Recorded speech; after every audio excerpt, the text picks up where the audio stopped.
क्या लिखा तुमने? जम के बोलो, ओम शांति। ठीक। और कुछ लिखा? हाथ जोड़ लिया, फूल बना दिया, फूल का गुच्छा बना दिया। भले वो कैसा भी हो, तुमने ये लिखा कि बहुत एबला था, बहुत उपद्रवी था? नहीं, आपने क्या लिखा? मतलब पूरी जिंदगी व्यक्ति ने संघर्ष किया, पूरी जिंदगी व्यक्ति ने काम किया, और आखिरी में लोग जब खड़े होकर श्रद्धांजलि भी देते हैं तो क्या कहते हैं कि 2 मिनट का मौन उस जीवात्मा की शांति के लिए धारण। और लोग हाथ ऐसा लंबा करके और बिल्कुल शांति से एकदम खड़े हो जाते हैं उस जीवात्मा की शांति के लिए। पर जरा विचार करिए कि वो शांति जो वो पूरी जिंदगी ढूंढता रहा, आखिरी तक नहीं मिली, मरने के बाद उसको शांति मिली। और शिव महापुराण की कथा कहती है कि मरने के बाद लोगों को शांति मिलती है। वो शांति अगर शिव कहते हैं, मेरा मंदिर, मेरा देवालय, मेरा शिवालय, जहां मैं रहता हूं लोग उसे शमशान कहते हैं। मैं जहां रहता हूं काशी, जिसको लोग महाशमशान कहते हैं, जहां मैं निवास करता हूं वो स्थान मेरा कैलाश माना जाता है। तो शंकर जी कहते हैं कि यदि संसार का मनुष्य जीते जी, मरने के बाद नहीं, जीते जी अगर शांति चाहता है तो मेरे मंदिर में, मेरे शिवालय में आकर अगर एक लोटा जल चढ़ाता है तो वो शांति उसको जीते जी प्राप्त,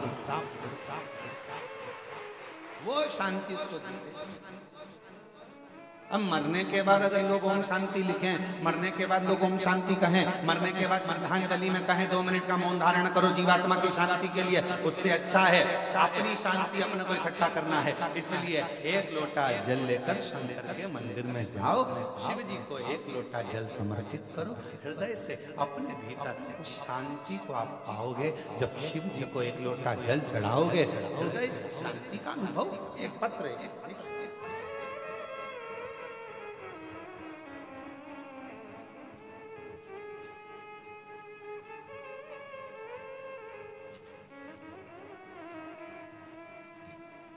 पहले इस पत्र का शुरुआत हम यहाँ पीछे से कर रहे हैं।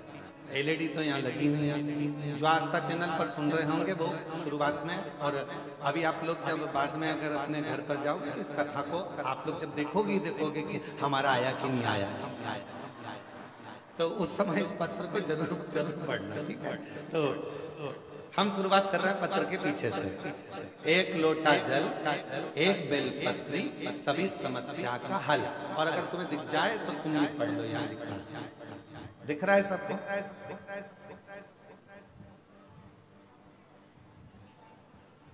कुछ माताएं चश्मा आगे पीछे करके देख रही है, दिख रहा होगा वैसे तो, इतना बड़ा शब्द है। अब पत्र को आगे से पढ़ें। गुड्डी देवी राजू सक्सेना दिल्ली एनसीआर से आई हैं। गुड्डी देवी राजू सक्सेना आप ही हैं? आ जाओ, आगे से आ सकते हैं क्या? हाँ, थोड़ा जगह हो तो आगे से। गुड्डी देवी राजू सक्सेना दिल्ली एनसीआर से हम लोग आए। गुरुदेव बाबा 1 लोटा जल चढ़ाने का क्या वर्णन करूं गुरुदेव। मेरे बेटे कई सालों से तैयारी कर रहा था MBBS कि कैसे भी नीट परीक्षा निकले और मैं डॉक्टर बनूं, उसकी तैयारी पर उसका हो नहीं रहा। एक बार उसने एग्जाम दिया, नहीं नंबर आया।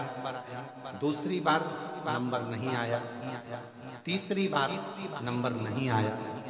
तब आखिरी में उसने हिम्मत हारी, और हिम्मत हारा तब हमने हमारे बेटे से कहा कि वो सीहोर वाला मामा बाबा कहता है कि खूब मेहनत रात दिन एक कर दो, फिर एक बेलपत्र शहद में लगाकर शिव जी को चढ़ाकर जाओ, फल जरूर मिलेगा। मेरे बेटे ने हंसकर कहा, माँ क्या ऐसा हो सकता है?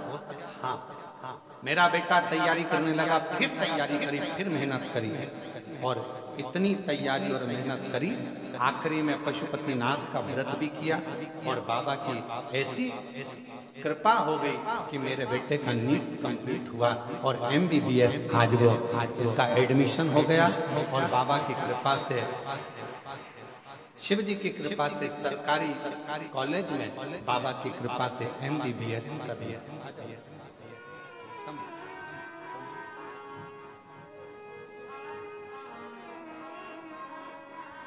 बाबा हम धन्यवाद देने के लिए आए हैं। शायद हमारी जिंदगी की सबसे बड़ी खुशी है जो कुबेरेश्वर बाबा ने दी है।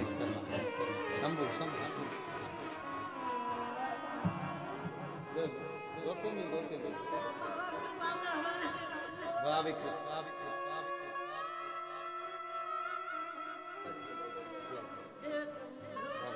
ये तो बाबा ने करुणा करे। अब तो बधाई बधाई बधाई।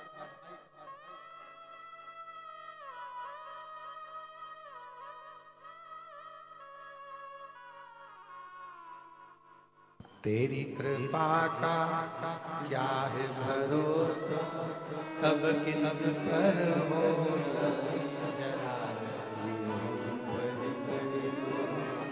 जरा तेरी कृपा का क्या है भरोसा, कब किस पर हो जरा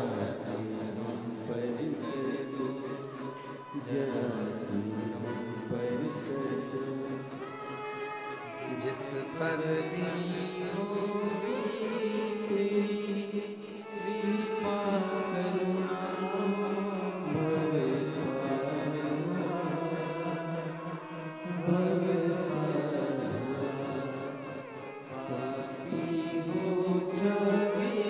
जितना उसका भी बाबा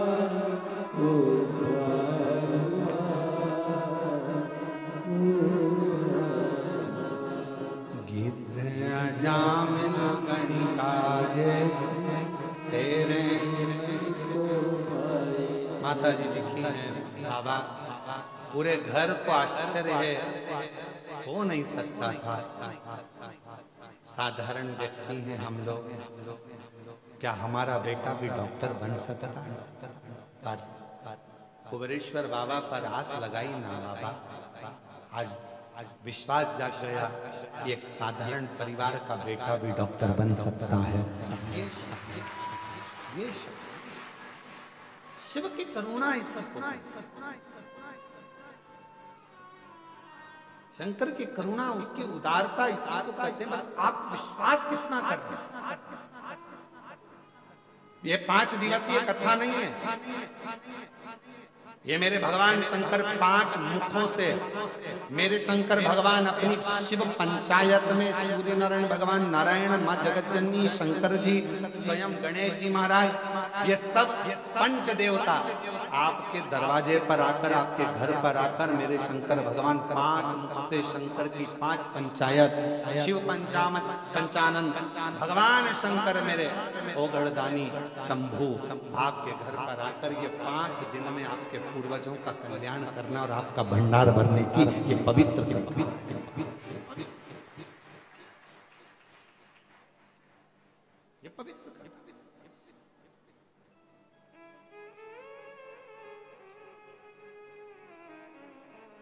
अभी कृष्णेश्वर कथा हुई तो हमारा मन था कि ये कथा उस समय पर हमारा मन हुआ था पहले कि भाई ये 5 दिन आराम कर, परंतु ध्यान में आया कि ये पितृपक्ष के वो 5 दिन हैं,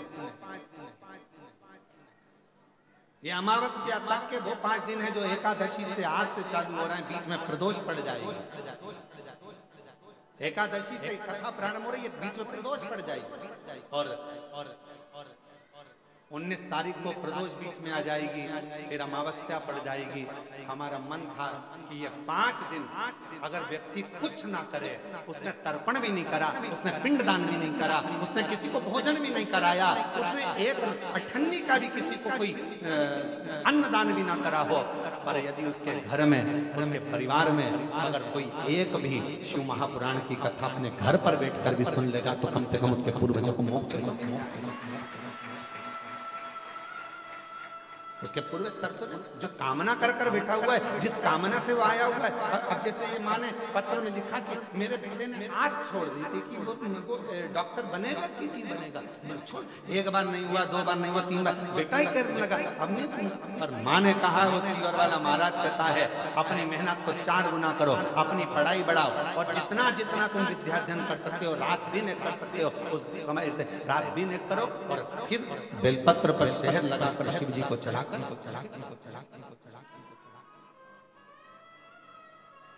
भगवान शंकर आनंद